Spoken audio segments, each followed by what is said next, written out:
My name is Rachael Bissell, and I'm the project manager here at Boilo Communications. I'm excited to talk to you about retargeting marketing. So let's get into it. In today's presentation, we're going to go over the main topics of what is retargeting, types of retargeting, the goal of retargeting, the sales funnel, retargeting strategy, where to retarget, and then I'm going to end with some real-life examples. Let's get started. So say you're hungry and it's late at night and you want to see what taco places are nearby that are open. So you type into Google tacos nearby, and the search engine brings you to find that one of the only taco places that's open is your favorite, Taco Bell. So you click on the link that takes you to Taco Bell's website and you look around, you browse, you click a few things.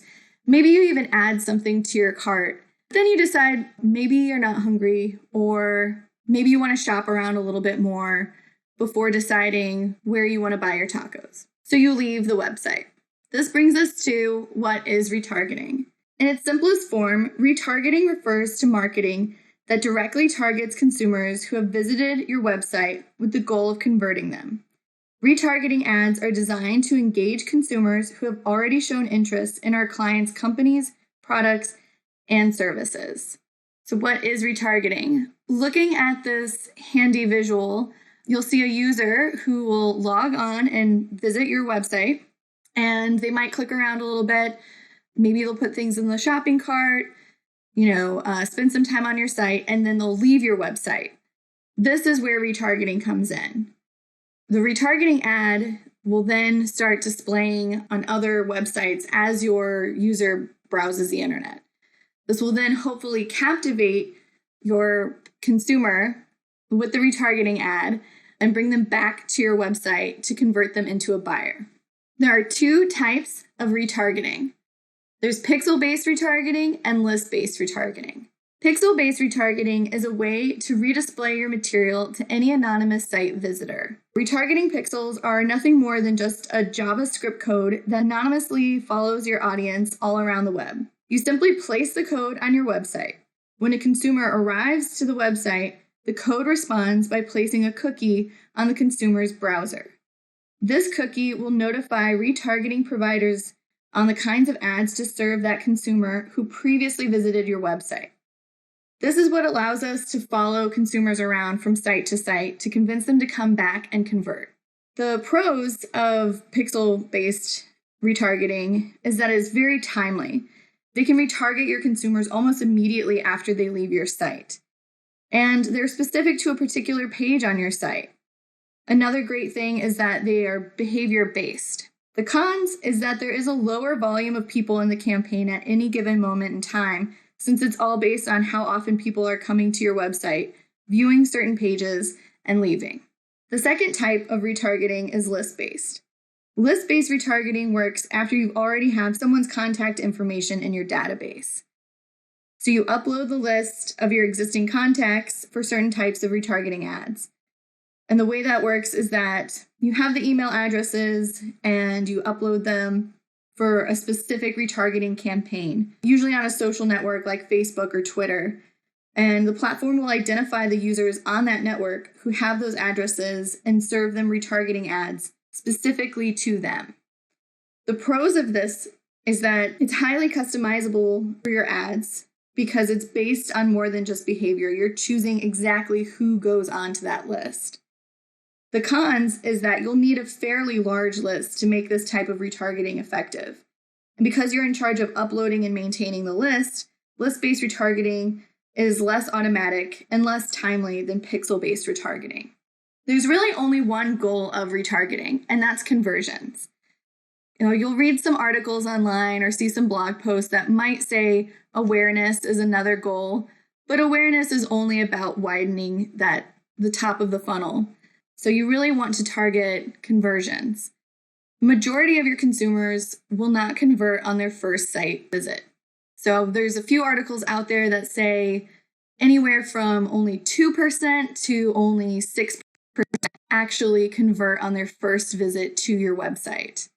It may take several sessions before a consumer actually converts, and it depends on various factors of consumer behavior. Let's talk about the sales funnel. So most of us are familiar with the sales funnel, and what we really want to do is take a full funnel approach when it comes to retargeting. This refers to the process of optimizing campaign strategies so that they are available to appropriately speak to your prospective customers wherever they fall within the sales funnel. This means that instead of using one strategy to mass blast out one message to your entire audience, we'll be able to serve ads based on things like consumers' intent to buy and their knowledge of our clients' products and services, and directly target them where they are within the sales funnel. A review of the sales funnel. Awareness refers to a consumer's visits the website from SEO, PPC, or inbound links. This is the initial introduction. They're becoming aware of your brand or of your website or services. Interest refers to the point at which the consumer is interested in our client's website, product, or service, but they aren't ready to make a decision yet. They're still educating themselves. So they may leave the website at this point and go research competitors or look to see what else is on the market. Decision refers to the point that the consumer has researched other services or products and has come to a decision, but they still might need that final nudge to convert. Action refers to the consumer has purchased, contacted, or started a relationship with our client, ultimately giving our client more business. So this is the point where we convert them, whether it's clicking on a webinar, filling out a contact form. Conversions could be something like ebooks. The list goes on. It doesn't have to just be purchasing an item within a sales cart. The retargeting strategy. So the most common ways to retarget a consumer is through PPC and display networks. Our first step in our strategy is to define what a conversion or a win looks like for our client. As I said on the previous slide, a win could be filling out a form for contacting the client, or it could be signing up for a webinar or a demo, or downloading an ebook on their website, or it could be purchasing an actual product through the website. We want to make sure that we're mindful of the sales funnel and where our consumers and potential customers lie within that sales funnel. So define the different audiences for the retargeting ads. That means going through and saying, did they click around the website? Did they fill out a form? Did they look at the website and how long? And then did they leave? You really want to segment this kind of consumer behavior into different lists and then really target them specifically to make it as customized an experience as possible. Okay, so we define our clients' audiences. We then want to determine what platform we want to run the ad on. Is it Facebook, Google, Twitter, LinkedIn, YouTube? There are basically any social media platform also does retargeting. So we really want to know where those consumers are, where are they spending their time, really understand their behaviors so that we can figure out exactly where we want to target those ads. But I'll get to a little bit more on that later. And then we want to create the individual ads for each audience and decide on the ad's duration. Basically, we want to look at the behavior and then create the individual ads and say, maybe these ads run for 0 to 1 days from the activity, or 2 to 3 days out from the activity. Or maybe you retarget specific clients or consumers that came to your website and then left, and maybe it's a month later, and you want to re-engage those consumers who didn't convert. This is great for long-term strategies and major purchases. And then you want to tie the whole conversion path together. So I'm going to go into retargeting and touch on Google a little bit, and then I'm going to touch on Facebook a little bit, basically to go into where you can retarget and set up these ads. Like I said before, basically any social platform allows you to retarget and set up ad campaigns that way. So Facebook, LinkedIn, Twitter, YouTube. Specifically looking at Google, there's 2 different ways you can set up retargeting on Google. You have Google Search Network and Google Display Network. Now, these 2 might sound similar, but they are not. They're 2 very different strategies, and They also have their own sets of requirements based on audience. Running ads on the Google Search Network is the most common and probably well-known form of PPC advertising. With this network selection, your ads will be eligible to appear on Google Search Engine Results pages, or SERPs. This format of advertising is effective specifically when you're targeting a consumer that is actively searching. So it follows them around while they're looking at your competitors or Googling other products and services. The Google Display Network works a little bit differently. So these ads run on other websites and not the SERPs. It's great for retargeting because it puts your ads specifically on other websites that the consumer is browsing. So say the consumer comes to your website, they look around a little bit, they leave, and then they go to check their email, they check the news, maybe they look at the weather, and they browse the internet. That's where these retargeting ads will show up. The Google Display Network is great because it has more than 2 million websites, videos, and apps where your ads can appear. According to Google, the display network sites reach over 90% of internet users worldwide. The differences for the audiences with the Google Search Network versus the Google Display Network is that the Google Display Network, you only have to have a minimum of 100 active users within the last 30 days visit your site to build that audience. While the Google Search Network, that requirement is a minimum of 1,000 active visitors to your site within the last 30 days. So using the display network is a great way to start your retargeting campaigns, especially when your website doesn't get too many views yet, and you're really just starting out in retargeting or measuring those kind of analytics. Build up to 100 active users within the last 30 days, and then you can access that entire Google Display Network. And it's also really beneficial specifically for the strategy of the type of user that will come to your website and then go browse elsewhere to other websites. Once again, the search network is really great for consumers who are coming to your website and actively searching for a solution. And so they'll come to your website, leave, and then keep Googling to find the solution to whatever they need. Next, we're going to talk about retargeting on Facebook.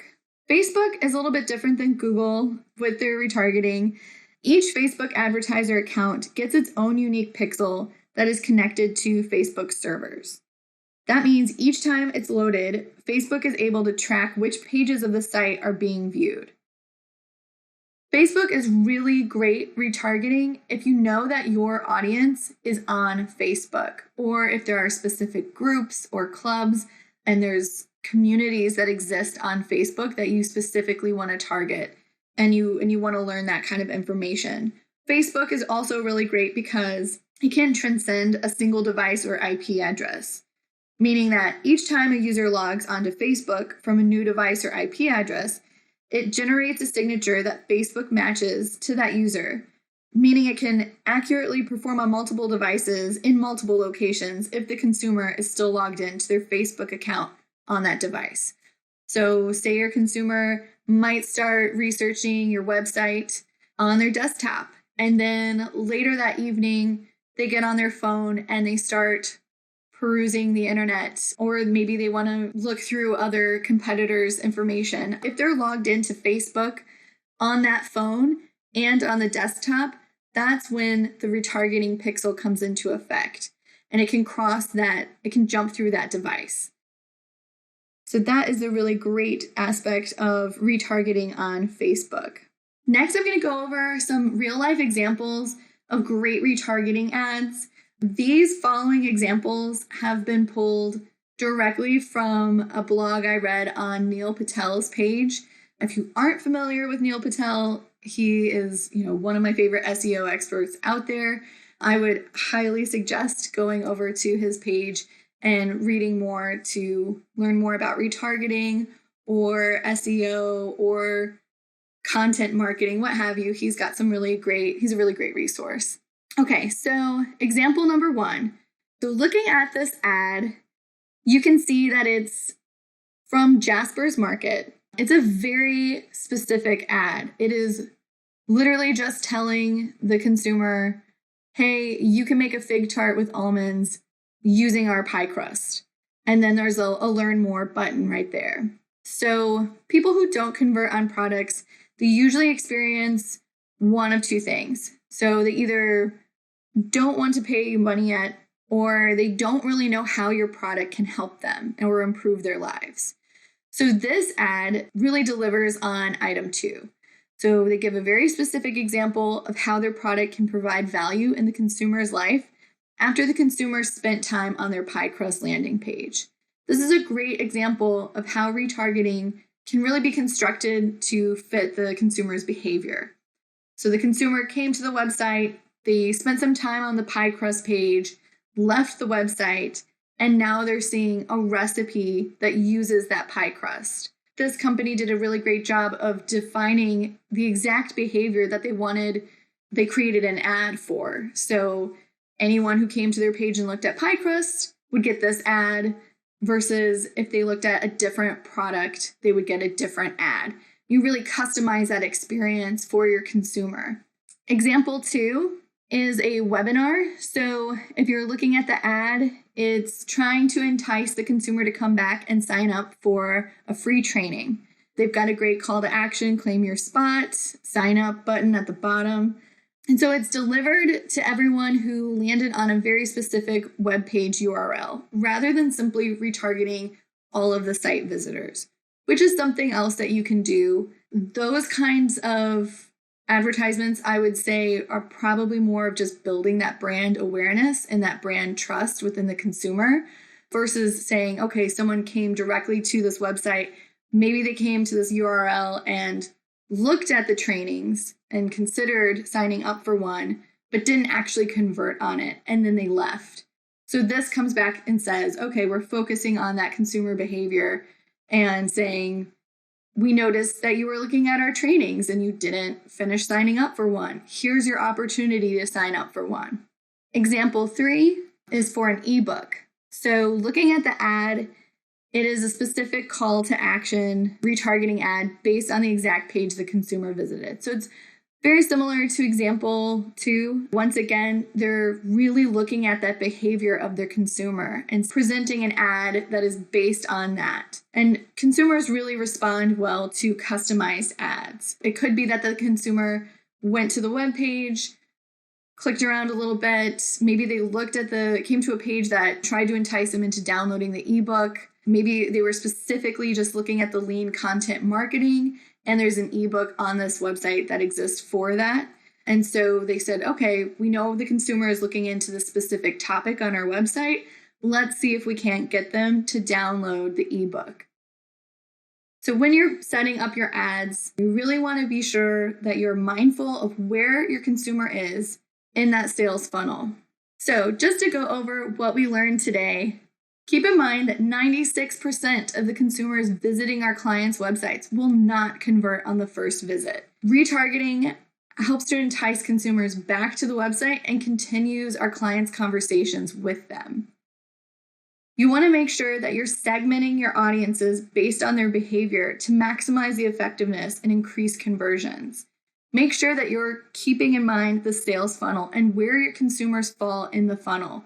You don't want to give someone who is just now becoming aware of your brand or your services an advertisement that specifically speaks to someone who is a little bit more well-versed in what your services and products are. And vice versa. You don't want to give someone who is getting ready to convert something that's a very general ad that could go out to anyone. You want to make sure that it's very focused on who your customer is, where they are in the sales funnel, and what are the things that they're actually actively looking at on your website. So get specific with those ads. Make sure that they're tailored specifically for the consumer, and make sure that you understand those audiences and create those ads based on that. And then make sure that you're timing out your ads as well. How is your consumer going to behave 0 to 1 days out from looking at your website versus 1 to 2 weeks out? These are all really great things to keep in mind. Thank you for coming today, and hope you feel like you learned a little bit about retargeting marketing and you got a really good takeaway from it. If you're interested And any of the articles or blogs or anything that I mentioned throughout this presentation, you can find those links here. Thanks.